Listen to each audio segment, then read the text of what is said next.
Welcome back to another episode of Falling Forward. In the shotgun seat with me is Mr. Aaron McGlone. Hi, folks. Good to have you here, man. Hey, it's great to be here, brother. We've been trying to make it happen for a while. Yes, we have. Finally did. It has been a while. I believe that everything happens for a reason. I do, too. And the timing is everything. Timing is everything. If it hadn't been today, we wouldn't have been lighting these cigars with a cigar lighter that Greg Austin gave me yesterday. You got to tell me about the cigar, the Zippo right there. Okay. Well, hold it up and we'll show it in the camera. Whoop. Greg Austin makes these, and he takes and puts the wear and stuff on them, and he gives them to people from time to time. And anybody that listens to this knows who Greg Austin is. There's a lot of people that should know who he is. Mm-hmm. Great Songwriter. I mean, he's paved the way for a lot of us here in Central Kentucky. And, you know, he's the one man I know of in the area that's got a bar, that there's a bar named after him. So, yeah. Greg Austin, he's been doing the thing for many years. If you don't know, if you're watching this from outside the area and you don't know Greg Austin, make sure you check out Greg Austin Band. I would love to get into. I've never actually had a conversation with him. I've missed so many shows. They used to. He plays up there as a Twisted Cork quite a bit, and it's like I keep missing him. But I've got to make it happen so I can get him in the truck and interview him too. Oh yeah, he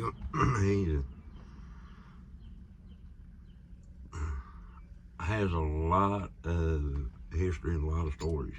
Yeah. So he's become a great friend of mine, and it's a Greg Austin owned Zippo lighter with a buffalo nickel on one side and a silver dime on the other. This is a piece of history right there, man. Yes, it is. So I'm smoking a CAO Fossa cigar today. I don't know that I've had some cigars from CAO before, but this is the first one I've had like this one. This one is a Maduro wrapper. You're smoking a Arturo Fuente. Yeah. Another great cigar. It is great cigar. Great flavor to it. So, do you remember your first cigar you ever smoked? Yes, I do. It was a Dutch Masters Pantella, because that's what my dad smoked all the time when I was a kid. Dutch Masters. Yep. And it was either a Dutch Masters Pantella or an ANC Grenadier. One of the two, because that's the only two brands he smoked. And I was sneaking around starting to smoke, and I'd steal one of Dad's cigars every now and again. My dad was not a smoker at all. I do remember smoking smoking a cigarette one time when I was 5 years old. Right over here in Roselawn subdivision, I was 5 years old. My neighborhood buddy from across the street came over. I could tell he'd been up to no good, because he was like, "Lance, come outside." And I came outside. He's like, I stole a pack of my dad's cigarettes. So we went around. First time I ever I drew tobacco into my lungs was like 5 years old. Yeah. And I about choked to death. And I went home, washed my mouth, soap. I was like, I think Mom's gonna kill me if she smells smoke on my mouth, on my breath. But she never found out about that one. She might if she watches this though. When I started smoking, I was about 13. When I actually started smoking, I was about 13. And my dad, when I was 14, I looked at my dad and I said, you know, "Dad, when are you just gonna let me start smoking?" And he looked at me, he said, "You mean in front of me?" There, I thought I'd been getting away with it. He knew what was up. And when did Dad had known it for a long time, I guess. Was he an influence in your music when you started playing music at all? Well, my mom and dad sang my entire life. There's always been music was always music in the house. Dad never did play. Dad knows probably 3 chords on a guitar at most, but he never did put the time into trying to learn. Now, my grandmother's family was all musical. So all of my dad was an only child, so his first cousins are like his brothers and sisters. Mm-hmm. So they're all like my aunts and uncles, and their kids are, like my first cousins to me. And that's kind of where a lot of my musical influence come from, getting started in it, and learning from my great uncle and learning from, from two of my great uncles. I learned from both of them. And would they just kind of like sit around house play, or did they have music out, or were they out playing bars and things like that too? No, they back at that point in time, people up where I'm from, my family playing in a bar is taboo. Okay. I've curled some hair, but in my lifetime. Kind of a religious background. Yes, very. My daddy's a Church of Christ preacher. Okay. And but Dad's more understanding than what some of the family has been on it. But my family's always been real supportive of my music and everything. But you typically don't see them coming out to my shows a lot because of where we play. Mm-hmm. And it's like I told them, I'd play in a dairy bar if they'd pay me, but they won't pay me. Yeah. But usually people when they go to listen to live music, they're typically going out to eat or going out having a drink, and a music venue and a bar is kind of like a bar and grill kind of place sometimes, where you have food and drinks. So it's a mix typically. In situations like that where it's more, when it's a more family oriented situation and stuff, when you're playing in it, my family and stuff will come out, but now the places that my music really takes a hold, because you've heard my music and a lot of people have, which is more in the honky-tonk style setting. Mm-hmm. You don't typically see a lot of my family members there, that at least the ones that will let everybody know they're there. Mm-hmm. But even having a religious background too, I remember my dad, he was never he was always a big critic of music in general. He listened to a lot of classical music and things like, and some oldies, like 50s and 60s kind of music. But he shocked the hell out of me one time when he said that he was proud of my music. And I think family sometimes, even though they can't come right out and say it because maybe they don't 100% believe in what you're doing, as far as like the religious pressure that's put on them, they really do. They really do appreciate what you're doing and going out and spreading your truth. Oh yes. Through music.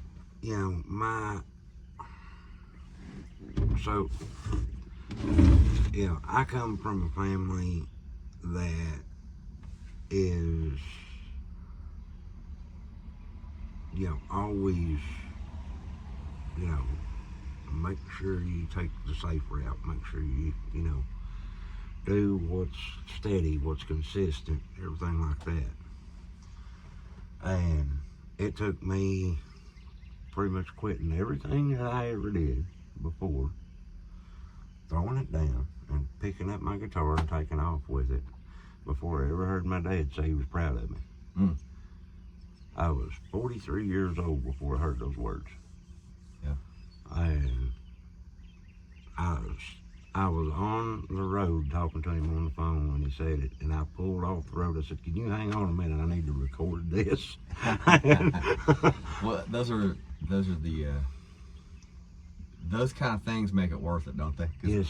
It's not, as we were talking before, it's like it's not easy going out, getting on the road, playing on the, sometimes, thin crowds. Oh yeah. And then we hear words of affirmation like that makes it all worth it. Oh yes. And so do you remember when you first got on the road, the situation, the mindset you were in? Talk a little bit about maybe the era that it was in and what was going on in your personal life and things like that. Okay, when So in 2022 is when I made the decision to follow my music full time. Okay. I had spent 18 years of my life in 2 different relationships that I was with women that were, both of them were very jealous and everything else. And I had a 10-year relationship that ended all at once. And so, and something she said is kind of what spurred it. It kind of spurred it all. I did what a songwriter typically does. You know, I spent a day and a night out to myself when we were at the very end. I came home and I had written a song that night. You know, trying to heal things up. You know, and when we ain't got nowhere else to turn, that's where we go. And were you trying to heal things for you or heal things in the relationship? Trying to start healing things in the relationship. Okay. And I didn't realize at the time, you know, how far gone things were. But I played her that song and poured my heart out to her, and she looked at me and she said, "Pretty words ain't gonna fix this." Mm. And I thought, well, yes, it ain't. And when we split up, I was farming 200 acres. I was working a full-time job. And I didn't have any heart left in it. And it was kind of like God reached down and slapped me in the back of the head and said, "I've been trying to tell you this is what you need to be doing." Mm-hmm. I picked up my guitar. I started writing again. And at that time, I wrote some of the best, most heartfelt songs that I've ever written. And I started going to songwriters rounds.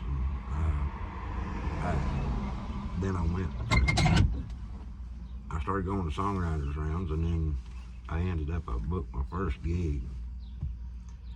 I had back in the business, and that was that fall. And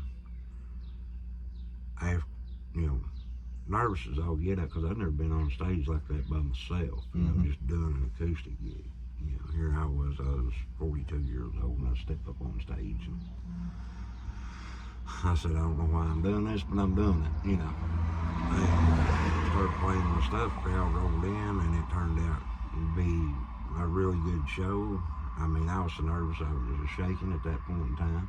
You know, even as old as I was, you know, it'd been a long time since I'd been on stage, and had never really done it by myself like that. Mm-hmm. And then it went on from there, and I just kept chasing it. I let everything else go. I quit farming. I quit my regular job, and I said, "I'm going to see what I can do with this."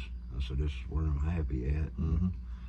And I took off with it, and I ended up, by the end of 2023, I played in 6 different states, and all across those states, and picked up fans and followers, and it continues to grow a little at a time. I think it was interesting how when I first met you, it was a writers round. I think not necessarily a writers round. It was like a panel that they put together of. It was out there in Sandy Hook. That was the first time we met. Yep. Sandy Hook, yeah. Yeah. And you know, it's quite a drive out there. But I guess they were recording the audio, put on the radio, and I had just assumed that you had been doing it for years, man. Like the quality of your songwriting, the way your persona on stage, the way you carried yourself, it's like you've been doing it forever. And so that kind of blows my mind that you started in 22. Yeah, I really didn't start pursuing it hard until 22. I had now I performed on stage and stuff when I was young, back before I got married and had kids, and life took me away from it. Mm-hmm. And you know, I made a choice. I was either going to sacrifice trying to chase the music or sacrifice, you know, having family and things like that. And because there is a lot of sacrifices in it. And, you know, at the time, you know, I had to think about which dream I wanted to chase more. Mm-hmm. And what I ended up doing was, yeah, you know, I've got my sons and everything like that, and got my family. But I made myself miserable for years because I wasn't doing what I was supposed to be doing. Yeah. You know? It's a cool thing when all that clicks together. And it's like you know, nothing happens quickly that's going to be long lasting anyway. Mm-hmm. Usually if something happens real quick, it's kind of a flash in the pan moment and it's come and gone. But it's like when you're a singer-songwriter and you know it, and you know it down in your heart that like, this is what I'm supposed to do. Yeah. It's not like you expect anything to happen so quickly. It's like you're like, this is who I am from here on out. And it is you know, that's kind of a tough place to get to, honestly. You know, I've been doing it for about 10 years, getting close to being 10 years now. Yeah. You know, just writing music and getting out and performing and stuff. Yeah. And I've had some good things happen, and I've had some really, you know, dark places that I've been to where I'm like, well, shit, this ain't working. Yeah. Like, but trust me, I've just went through a spell like that. But when you get to that point where you're like, no, this is who I am, ain't no changing it, and you settle into that. Yeah. I think that's when you can really draw from your bank of experiences in life to write that song that's going to be like, man, this could be the thing that most people hear and like, you know, or whatever they can relate to. Well, it's like myself, you know, I started playing guitar when I was 14. I got a banjo when I was 13. Me and it didn't get along. I didn't have the coordination or something to play that thing at that point in time. And I thought about trying to pick one back up just to see if I could do it now. But then when I figured out I couldn't get along with the banjo, and I said, this is just frustrating me.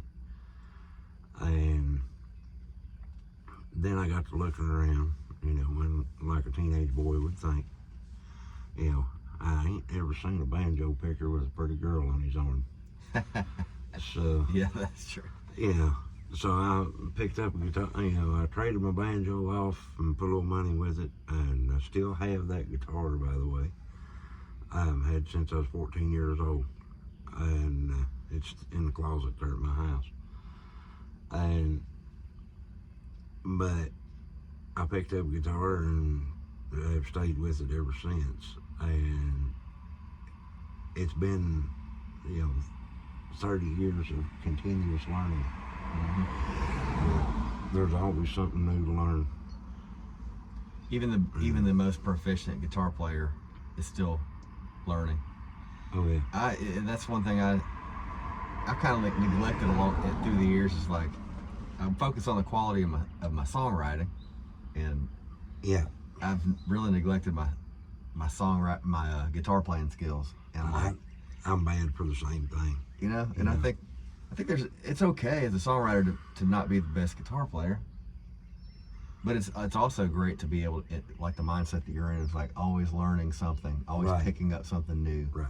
I'm always trying to learn something new, because if you stop learning, you stop growing. Yeah. Yeah. And it's just like this business. You know, this business has changed so much because, you know, I was kind of starting in it when I was in my late teens, early 20s, and playing in bands and doing pickup jobs and things like that. And back then we were playing around home. It was little dance halls around here and there, all non-alcoholic joints, you know. Mm-hmm. Well, according to what the sign said, it was non-alcoholic. Parking lot's a different story. Parking lot was a different story, you know. So played around doing that stuff, played some of the animal bars and stuff with other people. And, you know, like the Eagles and Moose Lodge and things like that. Mm-hmm. But, you know, at that point in time, you didn't have the means to get your music out there like we do now. Yeah. You know, and it wasn't this digital world. If you wanted to, you know, if you wanted to get booked somewhere, you either had to pick up a telephone and call that place and mail them a demo, or you climbed your happy rear end in a vehicle and drove down there, walked in and said, "Here, you need to hear this. You know, you ought to hire me." You know, and it makes it a lot easier what we can do today, for sure. Yeah, but there's still something to be said in your local area for just walking in and saying, "Hey, I'd like to book here." Yeah. Yeah. That's some really good advice to up and comers, or hell, even people that have been doing it for a long time. I get people reaching out to me all the time, being like, "Hey, man, how do you get booked in this place?" Or how do you make the move to go like play in other states and things? Yeah. Part of it is going there. Yep. And supporting other people. Yep. Go to somebody's show. Stay late. Plan on staying late. Get a hotel room if you don't want to drive back that night. Get a hotel room. Stay late. Talk to the band. Talk to people. Talk to the bar owner. If they have an open mic, do the open mic. And as soon as you get their attention, have them open up their schedule book. Yep. Be like, "Hey, I'd love to play here. When can we get together?" They'll ask you what your rates are. They'll ask you, you know, do you want to do solo or full band, trio, whatever. That's the time to strike when the iron's hot. Take advantage of the opportunities as they arise. But you can create your opportunity. Got a lot of traffic on this street today. It's normally a pretty quiet little street. I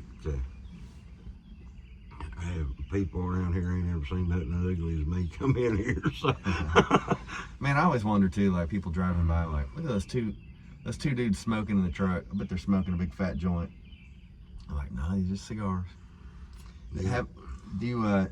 What do you think about that one? It's an Arturo Fuente is what you're smoking. I tell you what, it has a really good, smooth, mild flavor to it. It's not harsh, you know, and I actually really am enjoying it and savoring every draw off of it. Yeah, that's a good cigar. That's a long smoking cigar too. Like you can sit around. That's probably a 40-minute cigar. You know what I'm saying? And we'll be on here for. You're doing most of the talking, so you're not smoking as much. This one right here. This is a CAO Fossa, and the bad thing about this, I have it in like cinematic mode, so it looks better, but it's hard. I can't focus on the label. Yeah. But anyway, CAO Fossa. This right here with the Maduro wrapper, it's a good smoking, bold cigar. This has got the taste that I get off of this are kind of peppery, mixed with like a little bit of like a nutmeg kind of flavor. They don't add anything to the flavors of these cigars. It's just how they age, what the sunlight they're grown in, the soil they're grown in. So they all have a story, and that's why I love a cigar. It's like it's a great meditation thing for me. I don't smoke these all the time. Typically just on the show, or every once in a while I'll get on the front porch and just feel like I want a cigar, and I just want to kick back and just think. That's what these are good for. So I figured when I was starting this show, I wanted to have something that was, I don't know, interesting to the audience, that besides the stories of the people that I was bringing on. Yeah. Because there's not, hopefully this has a reach enough that people from all over the world will be able to see this and be like, I want to check out Aaron McGlone's music because of the conversation I heard. And it could be a cigar review site. And I mean, and I'll tell you what, man, you've been, I know, since I've met you and everything, since I actually got to know you started out on Facebook before we ever met in person. And then, I got to seeing the places you played and how much you toured around and where all you've been, and you know, you got a lot of people in a lot of places that are keeping an eye on where you're at and what you're doing, and using that and helping others. You know, that's what this is all about. Trying to, man. Trying to get the word out. Everybody having this in the cab of this truck, hopefully people will check their music out. And even if they're not a musician, maybe they're in the industry, or maybe it's a person out of the community that I'm interviewing. It's just about the networking of getting people's stories. Finding out, like, we all have things in common, and we all have some things that stand out as different. And those things that stand out as different are what I like to zone in on a little bit, because your story is going to be different than the next person I have in the truck. Which John Grace is coming here tomorrow to get interviewed. So he is, you know, he started up a music festival. He's a director of tourism down in Bell County. Not a musician, but he appreciates good music, and he's instrumental in getting people together to listen to artists play. You know, and that's like with, you know, of course, you know, my fiance is Stephanie LaPierre. Stephanie started Bourbon Trail Radio, and your music's on there, my music's on there, you know, on the radio station itself. Make sure you look up Bourbon Trail Radio. They play a lot of, his girlfriend Stephanie plays a lot of singer-songwriters from the region and just all over whatever she likes. She does a lot of shows and videos too. On the Facebook page we put up videos. We try to cover people as best we can, and try to help artists out that way.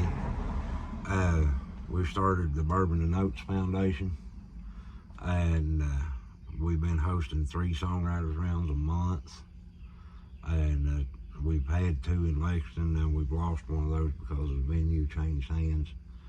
But so we're trying to figure out where we're gonna try to put it at. But you know, it's 9 hours. We're creating 9 hours of original music a month that's being listened to, and even though songwriters rounds aren't directly putting money in songwriters' pockets that night, what it does, it gives you networking opportunities. It gives you a chance to be heard in that venue and by that venue owner, like you talked about with the open mics and everything else before. And there might be somebody in that crowd that walks in and says, hey, I kind of like this. You know, I'm not listening to the same old stuff all the time. And so we've got those going on, and then every 3 months we take 3 to 4 artists to Nashville, Tennessee, and pay for them to stay for 2 nights down there. And we go down there and we do a 2-hour songwriters round at Bobby's Idle Hour there on Music Road, that's slap between 16th and 17th Avenue.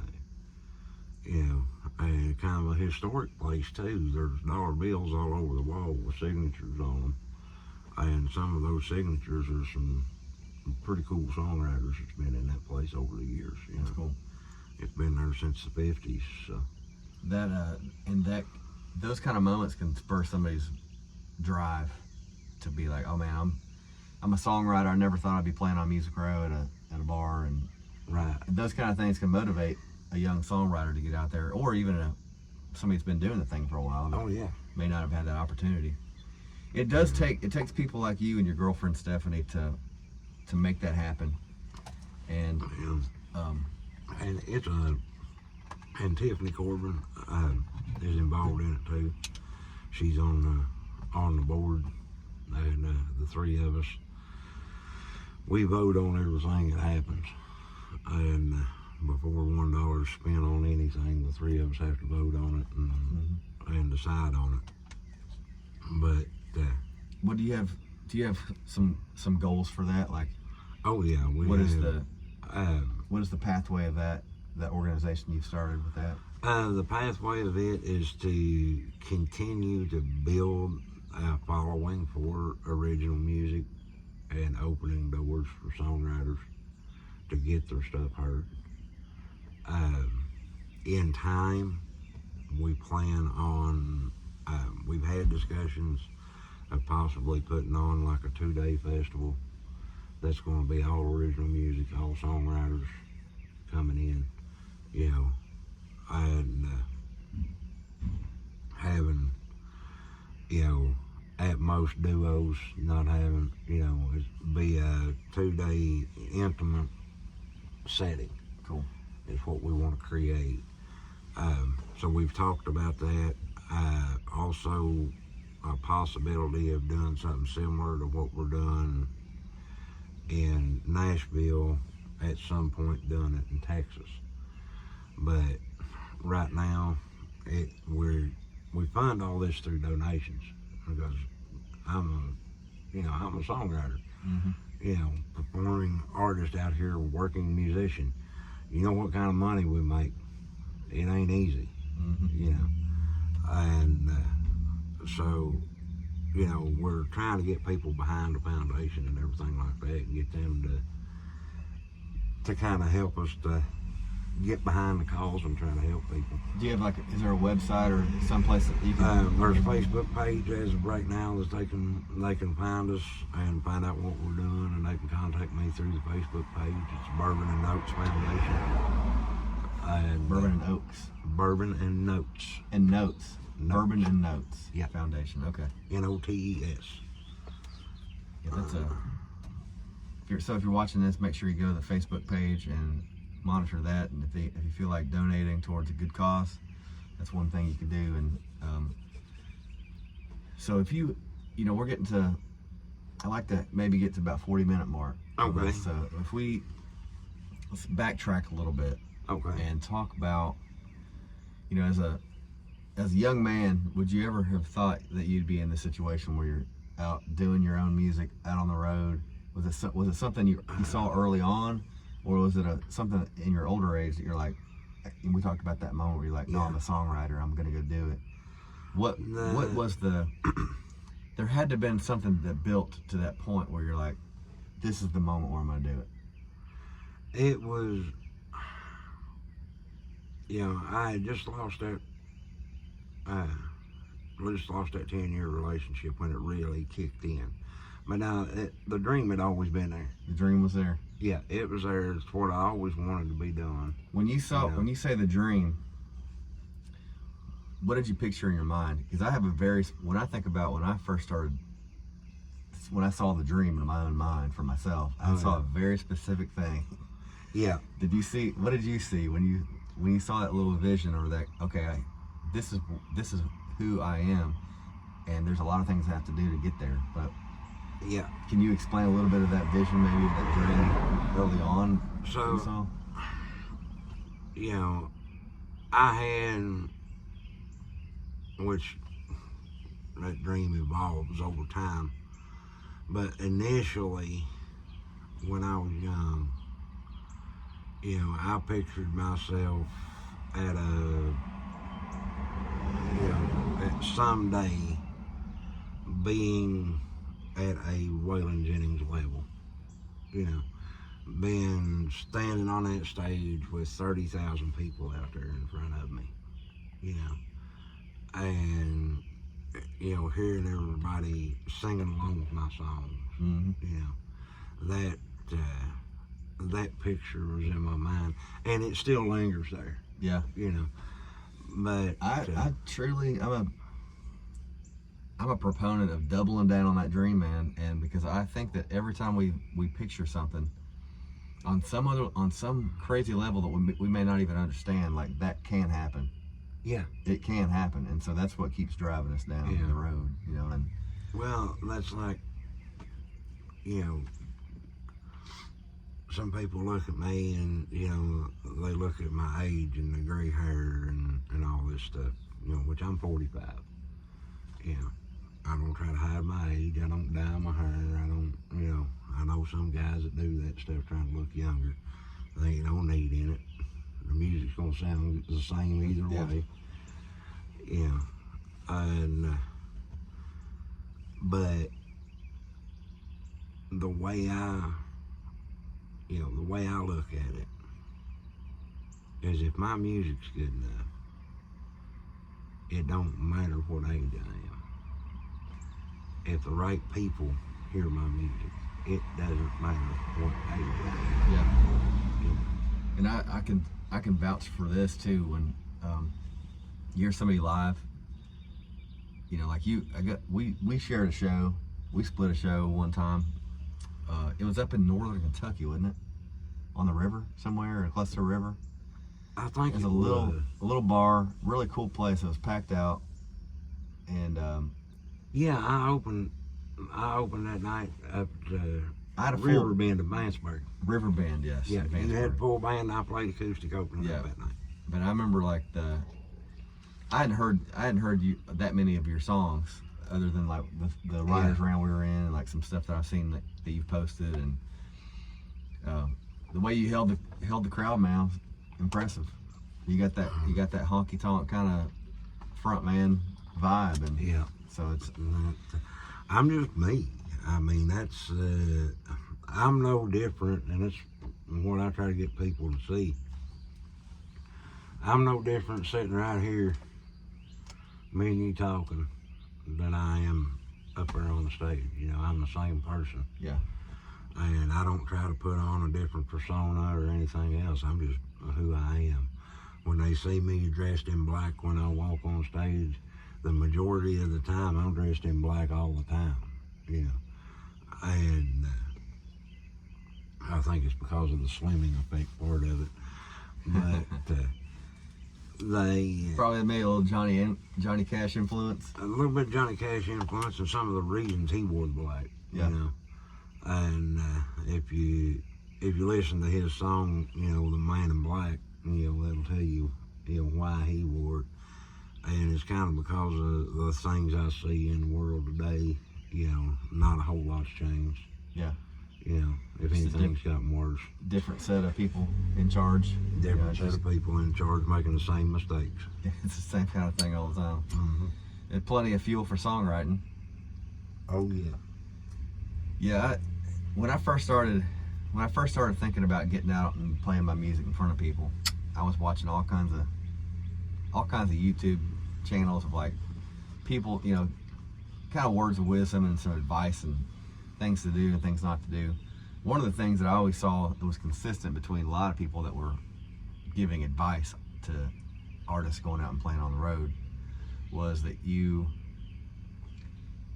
kind of have to set yourself apart from everybody in the crowd when you play a show, because when you go to a show, you want them to say, "Oh, there's the singer tonight." Yeah. So having maybe all black. Maybe, you know, some people like to wear rings, some people like to wear different hats. But making sure that when you walk into that room, people know, like, Aaron McGlone singing tonight. Yep. You know, they look around the crowd and be like, that's the singer. That's what that's what you want them to see. And I walked in several different times because I'll wear the Western shirts, you know, black with the white stuff on the shoulders and everything like that. And I'll wear them part of the time, and I'll walk in, and sometimes I'll wear them just going supporting somebody else, you know. And I've had these college kids walk up and they say, "You're with the band, I'm gonna buy you a drink." Okay, buddy. That works, man.